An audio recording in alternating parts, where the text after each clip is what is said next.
You're listening to a new episode of the Brave Technologies. This is an exciting one. I'm super excited for you all to tune into. This week we have Sean Hehir, who's CEO of BrainChip, the company behind Akida, the world's first neuromorphic AI processor that mimics how the human brain works to bring together intelligence directly onto your device. In addition to innovating in AI, Sean spent decades building global partnerships at Microsoft, HP, and at Cisco. In this episode, we discussed neuromorphic computing, what it is, why it's important, and how BrainChip is innovating in this area, how edge and cloud AI are different, and how they'll work together over time, how Sean and BrainChip worked with Onsor Technologies to unveil AI-powered wearable glasses that predict epileptic seizures before they happen, and how BrainChip is working across health tech, automotive, and consumer electronics to make brain-inspired AI a reality in the products we use every day. This is a super cool episode. I think it hits on some really practical things that are getting innovated on that will help people's quality of life, and I'm really excited for you all to check it out. So without further ado, now for this week's episode of The Brave Technologist.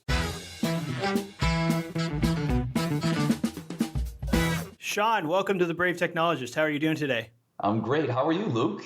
Doing well. I'm doing well. We really appreciate you making the time to join us. I'm excited for this episode. And for listeners who are kind of new to the concept, how do you kind of explain neuromorphic computing in simple terms, and what kind of drew you to this area? You know, the simplest way to think about neuromorphic computing is probably through an illustration, right? Humans are the most efficient computational engine around. And the way I describe it is like I just met you a few moments ago, right? And so if next time I meet you, I'll know you. Why? The first thing I notice, I look at the hair color, your eye color, you wore glasses. I don't try to memorize the face structure because most people have two eyes, a nose, and a mouth. And what I'm illustrating is ignoring things unless they change, right? And so neuromorphic computing is just at its simplest level. We only compute when things change, so it makes it very efficient. So when I meet people, the first thing, he has a beard, he has glasses. And so it's very efficient. You're not spending all this energy. You imagine how exhausting it would be to wake up every day, meet a new person, and try to memorize the entire facial structure. It'd be exhausting and very inefficient.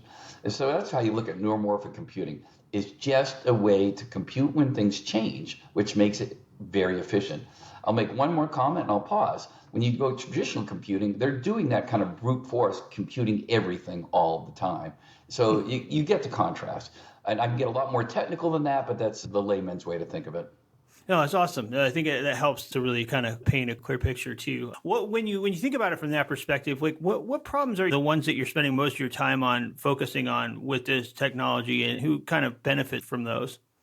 It's almost impossible to limit it because it's one of the great pleasures of my day and my job is I come in and I get to talk to many prospects and every customers. And I'm constantly amazed about the creativity and the use cases that people are coming up with. The AI revolution is for sure here, and it's impacting all industries. So if you look at even traditional ways of doing AI, it's impacting it. And there's really no limitations for our style of computing, so you can apply it to anything. Now, let me be a little more precise to answer your question, though. If you're that efficient like us, what makes it so unique is the ability to do that where there's no internet connection, to do it locally, and where power really, really matters, right? So things that you maybe wear on your wrist, things you wear on your face, things you put into space, things you put on a drone, things you put in an electric car because you're trying to suck battery out. That's where we see the most impact, where battery life matters. Having said that, we see many, many use cases and deployments where people are using a power cord because the compute profile is so powerful and it works incredibly well. It's not limited to only no power, but the ideal environment is where power is really limited. Interesting. And I know you've kind of, has this been an area that you always have had an interest in with your company and kind of personally, or is this, how did you kind of find your way to this area? Yeah, so I'm a lifelong tech exec. You and I were chatting a moment ago when we first met. I spent many years in the Valley. If you look at my resume, I worked for some of the biggest companies in the Valley, some smaller ones as well. And of course, when AI started to become a really important compute element a few years back, or let's say 10 years back, I became more and more interested in it. What drew me to BrainChip was really simple. When the opportunity to come here, being in the Valley, I had access to some of the greatest technologists in the world. I showed them the company, I showed them the technology, and everyone said, this is pretty amazing. Secondly, when I met the team and I realized we had some of the best scientists and engineers in the world, and again, I've worked for some amazing companies, so amazing technology, amazing talent in the company. And then when I got to talk to some of the potential prospects and customers and use cases, I just couldn't resist. It was drawn to this because it's a point in time. I said a moment ago, what's going on around the economy, around the world, around AI is so true. It's impacting all industries. I knew I wanted to take this opportunity and position this company to be the leader in edge computing. Interesting. Yeah. And one thing that kind of comes to mind when you kind of were giving that illustration too of neuromorphic computing, at least it's an area you kind of, I feel like we heard a bit about a while ago, and I'm just kind of curious if it's on your radar as much. It seems like for things like kind of early detection for types of illnesses or things like that, that this is an area that could be like a really great application for what you guys are doing. Is that stuff you guys are seeing more of, or is that area of because you hear about medical kind of being this area where AI could be a huge disruptor or get great progress on? I'm just kind of curious, just from your point of view, if you're seeing that happen now. Yeah, absolutely. By the way, you had you had a statement in there and a question. I want to talk about your statement first. You said Sure. you heard about this a while ago. You know, it's interesting when you hear about neuromorphic kind of technology, it has been going, let's say, for several years, been out there, but most of it's been contained to labs and research organizations, right? Why is that? Often the implementations are clunky. They don't use industry frameworks, like they don't support models developed by things like PyTorch or TensorFlow, or it's analog, or it's hand programmable. So it's interesting, but clumsy and not ready for mainstream use. What we did at BrainChip is what makes it unique. The ability to apply that kind of technology, but make it easy to adopt, right? And so we do support models developed in those very standard industry frameworks. We have a piece of software, a software stack that allows you to take those models and convert them and deploy them on our hardware. So, you know, if you're an enterprise, you don't want to retrain all your engineers into something. They know these frameworks, let them use their frameworks. Then you just deploy it on our hardware. So we did the best of both worlds, and we strive for that, which is technology breakthrough, technology excellence, yet easy to adopt. Because in the end, you're in this for people to put it in their products and change the world. That's awesome. Now let me answer your question a little bit about, you know, the second part of the question. We talk about medical and early detection. Absolutely, we see that everywhere. And I know we got a question coming up later about a very specific use case, which we can talk about. But yeah, we are getting a lot of inquiries from wearable device companies, medical companies, because it's ideal. When you talk about kind of computing or AI, things that differ or anomaly detection, for lack of a, you know, make it really simple, really that's really what medical early detection is. What is different? What is wrong? So if you've got something like us that you can do at a very low power in a wearable device, it's ideal for that. And then, of course, with the illustration I said on the front end, you're only looking for the differences. If you're really just looking for something where your health may be a little bit different than it was in the last 10 years, it's ideal for that because it says, oh, we know this. We know where your patterns have been. Something's wrong. You should get it looked into. So we're seeing a lot of interest, and yes, it's a perfect use case. That's fantastic because I feel like it's one of those things where, you know, for people that are maybe less in the trenches on this stuff, you hear like a lot of doom and gloom or a lot of bubbles or birds, but really, you know, these are powerful technologies, and a lot of this grid is there. People have pacemakers. People have a lot of, you know, wearables now, and we're dealing with like aging population. And one of those look back questions is always like, gosh, if I only would have known about this sooner, if I only would have, maybe they didn't contact the doctor. Well, maybe you have something that's helping you to know to call the doctor. You know what I mean? Like it seems like what you guys are doing seems like very, very, you know, related to making these things actually happen, which is super exciting, like from my point of view. But yeah, that's really interesting to hear that. When you look at anything you read nowadays, longevity and wellness is in the forefront of everybody's mind across the world. You know, in the United States, it's clearly in our forefront, right? And so people are just looking for tools to help them on their goals, for sure. But absolutely, it is the number one thing that people think about in the United States, longevity and wellness. Mm-hmm, absolutely. And you've said before, too, the future of AI kind of isn't in the cloud. Like, what are the biggest limitations from your point of view around cloud-based AI today? And how does Edge solve them for AI? Yeah, instead of saying it like a limitation of cloud, what I always like to say is the right tool for the right job, right? Mm. You talked about my background earlier, you asked about it. I've been in the industry for many decades, and when you look, all compute models always start the same, regardless. They always start centralized because it's easy to control. You're developing and things like that. So in this case, the cloud. But eventually, you distribute those workloads to some centralized, some decentralized. So I'm often asked, do you ever see the day where the cloud is abandoned? Of course not. I think what I call is the right tool for the right job. These two kind of, let's call it approaches, will coexist. And it just makes good common sense, right? And by the way, there's some really compelling reasons why you don't want to do things in the cloud. We just talked about health and wellness. If you're concerned about your privacy, you probably don't want that stuff going up. So say you wanted to have an early detection on something, and you could do it locally. You can then control your decision when you want to notify a doctor who's, bound by HIPAA and everything else here in the United States, versus it goes in and you don't know with a data breach what could happen. So there's some really compelling reasons to do things locally like that. But, of course, I talk about the workload is power distribution. It makes sense. Why do something you don't need to in the cloud? You introduce latency into the cloud. You introduce security into the cloud. It doesn't mean it doesn't have the right, for certain aspects, it's fine. But for others, no, the edge is much more appropriate. And how do you kind of see that relationship between cloud and edge evolving? I mean, I know in the past, local, like there were hardware limitation or constraints, just based on, okay, the population has like these types of devices with this much power and this much ability. Like, how do you see this evolving over the next several years? Yeah, it's interesting. Again, you made a statement there, which I like to pick up on, which is the devices in the past were limited. But when you look at a company like us, that's exactly what we're doing. We're removing those limitations. We're increasing the capacity and the capabilities, right? And so what was impossible 5 years ago is not only probable, but possible and deployable today. And that pace of change is not slowing down. It's accelerating. I've been in this company about 3.5 years, and there's model types right now that weren't even on the drawing board when I joined this company that are mainstream. That's the pace. That's the pace Wow. of change. That's the pace of change that we're in right now. And so this is what we have to deal with, and we want to deal with, because this innovation, that tech generally does, but AI does, and specifically a company like us, which is a leader or the leader on the edge, we are going to push innovation nonstop, and all those boundaries go away, quite frankly, over time.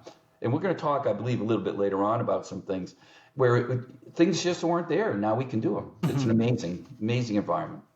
And you mentioned privacy earlier too. I'm just really curious, are you hearing more from people, companies you're working with, maybe customers around privacy concerns now than you were like 6 months or a year ago?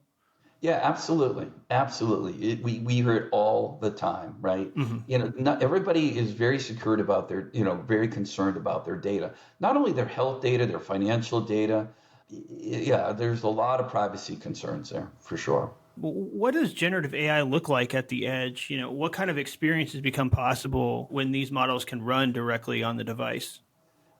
When you said when they can now, Or and they they can will. now. Hey, Yeah, informing us, right? yeah, and BrainChip is a leader there. And without getting overly technical, we are pushing those boundaries. We've publicly have said, we've got an underlying technology on our accelerator to support that, and we will be commercializing that in the subsequent quarters.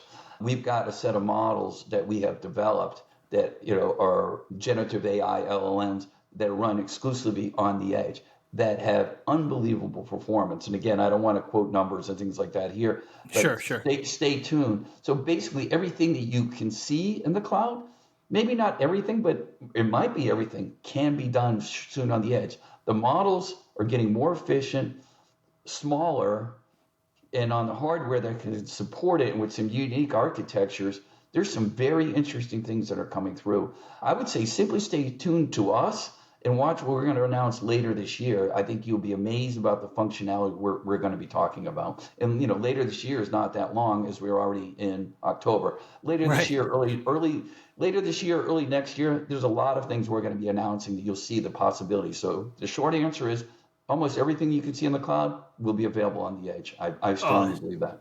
that's fantastic. I mean, like it's great for us to hear too. Like, we're a browser company, a search company, and a lot of what we've done, our whole kind of mantra has been around keeping your information on your device. And I know when our team was working earlier on, we hit some limitations around local models and stuff. So super exciting to hear that you guys got a lot of cool things happening on the horizon too. Well, I would just probably add what you're not going to see is a full blown kind of chat GPT thing because that's just, that is so big. But, the kind of the core functionality, sure, you're going to see a lot of very interesting use cases, but not something that requires that much data and that large of a model. Not in the short term, maybe someday, but other than those extreme cases, you're going to see some pretty interesting stuff moving to the edge. That's what's exciting too. I think you touched on this earlier too, the right tool for the right job. And I think that right now we're starting to hit this point where at least we're doing some agentic things from the browser and doing other things where there's known unknowns on our side around what use cases are actually, which ones are more kind of hand wave showman types of use cases that look cool in a presentation versus what are the things that are actually going to help users with their everyday lives and bring convenience and bring, more efficiency and productivity and all of that too, which just kind of leads me to like, I heard that earlier this year, BrainChip was collaborating on some AI-powered glasses that can kind of predict epileptic seizures. What does this tell us about kind of the future of health tech and wearable AI? I think it's just a wonderful example of that, right? And it's ideal because if you think about these glasses, if you saw them or the videos or read anything about them, it's simply some sensors in the frame right about here. And your brain puts out certain signals or patterns prior to having a seizure. And, again, an ideal use case, you have a very small piece of silicon that can last for a really long period of time that does one simple task that says, if this pattern comes out, alert the wearer they could have a seizure within the next hour. And the accuracy rate of the model is very, very good from our partner. And, they're going through clinical trials right now. But it's just a wonderful use case. I loved it when I talked to the company themselves and they talked about their downstream customers. And they said a lot of people with epilepsy were afraid to leave the home because they didn't know when they'd have a seizure. Now, if you could predict it, that allows you to get out, go to lunch, go for a walk, whatever, free up your whole life. So a real human impact story where people that were literally afraid to leave their home for fear that they'd be in danger can now do something and say, okay, I can safely get home and lay down, or I can safely go take my medication. So I love that story.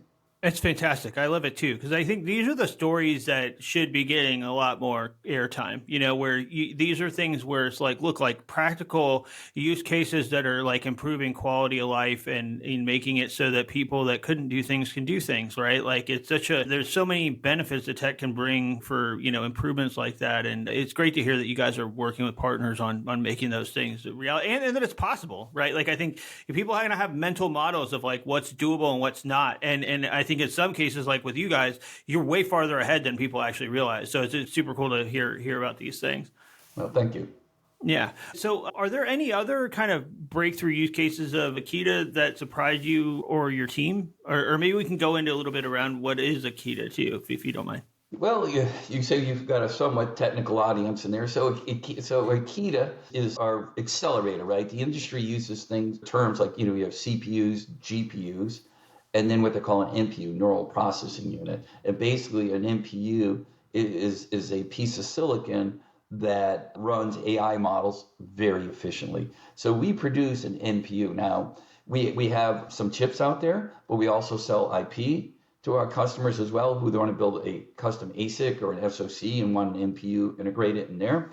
And we've got some great examples. I'll give you another partner that we announced last year that is building a chip for space deployment out of Sweden called Front Grade Geisler. Wonderful partner. The development goes exceptionally well. And, you think about space, you could easily lose your communication. So you need to be able to do compute. So that kind of matters. You think about space, battery matters because once you're out there, you're not going to plug anything in.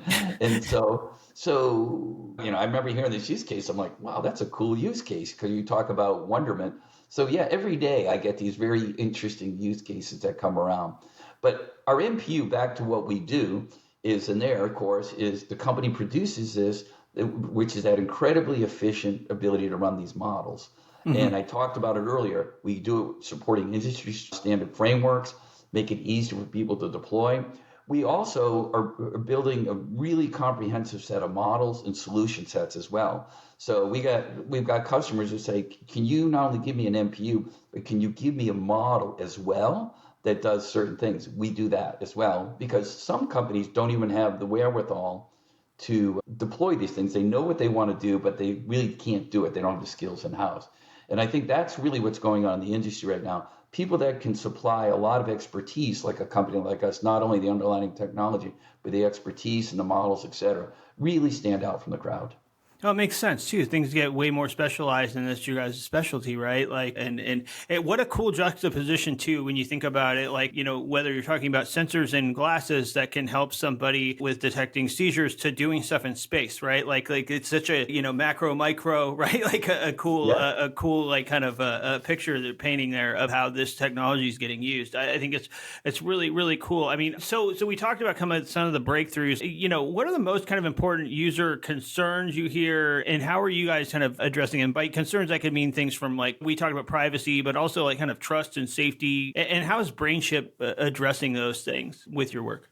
Yeah, well, we talked a lot about it, right? It's certainly around privacy, so we address that. But it's funny, when I hear the word user concerns, I really gravitate towards the kind of answer I was given earlier. They want to make sure of a couple things. One, that it's easy to use. Right. So when you say users, it could be the users that are building the technology for their products or the people that consume it. Right. So it depends on which user you're talking about. So, I'm talking about the users that would buy our technology. They want to make sure it's easy to deploy, that we support frameworks, that we're a company that says what we do, which we do. They want to ensure that we're a true partner and operate in the spirit of partnership. Those are the conversations we have. And one of the things that when I came to this company, like all good tech companies, we've got incredible technology, but I really want this company, and we have become better at it, is incredibly customer focused. Our customer success is our success.